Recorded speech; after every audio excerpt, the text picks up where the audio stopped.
आखिर क्यों हुआ द्रौपदी का चीरहरण, जाने के लिए वीडियो पूरा देखें। द्रौपदी चीरहरण भी महाभारत की ऐसी ही घटना है। द्रौपदी पांचाल देश की राजकुमारी थी और उसका विवाह अर्जुन से हुआ था। अर्जुन ने द्रौपदी के स्वयंवर में मछली की आंख में निशाना साधकर उससे विवाह किया था, लेकिन माता कुंती के अनजाने में दिए एक आदेश से द्रौपदी पांडवों यानी पांचों भाइयों की पत्नी बन गई। एक बार की बात है जब पांचों भाइयों में सबसे बड़े युधिष्ठिर इंद्रप्रस्थ नगर पर राज कर रहे थे। उस समय हस्तिनापुर का राजकुमार दुर्योधन था और पांचों पांडव उसके चचेरे भाई थे। दुर्योधन कौरवों में सबसे बड़ा था और अपने चचेरे भाइयों यानी पांडवों से जलता था। दुर्योधन सबसे ज्यादा अपने चालाक मामा शकुनी को मानता था।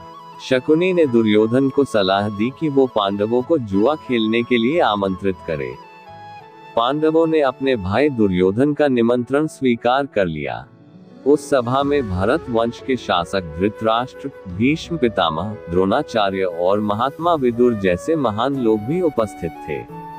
शकुनी मामा ने छल कपट से पांडवों को हराना शुरू किया। इस खेल में पांडव अपना राज्य हार गए। धर्मराज युधिष्ठिर ने स्वयं और अपने चारों भाइयों को भी दांव पर लगाया और हार गए। अंत में जब दांव पर लगाने के लिए उनके पास कुछ नहीं बचा, तो उन्होंने अपनी पत्नी द्रौपदी को दांव पर लगा दिया। दुर्योधन तो जैसे इसी पल का इंतजार कर रहा था। शकुनी मामा की मदद से उसने जुए में द्रौपदी को भी जीत लिया। द्रौपदी को जीतने के बाद दुर्योधन ने अपने भाई दुशासन को आदेश दिया कि वो द्रौपदी को भरी सभा में बाल पकड़कर और घसीटते हुए लेकर आए।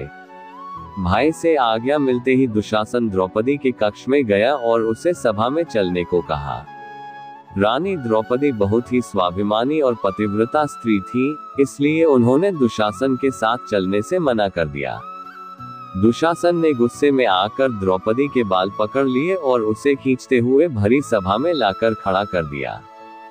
दुर्योधन ने दुशासन को आज्ञा दी कि वो द्रौपदी को भरी सभा में निर्वस्त्र कर दे। दुशासन ने जैसे ही द्रौपदी के वस्त्र को हाथ लगाया, द्रौपदी ने श्री कृष्ण को मदद के लिए पुकारा। श्री कृष्ण अपने भक्तों को कभी नाराज नहीं करते। कृष्ण ने जब द्रौपदी की करुण पुकार सुनी, तो उन्होंने द्रौपदी की साड़ी को बढ़ाना शुरू कर दिया।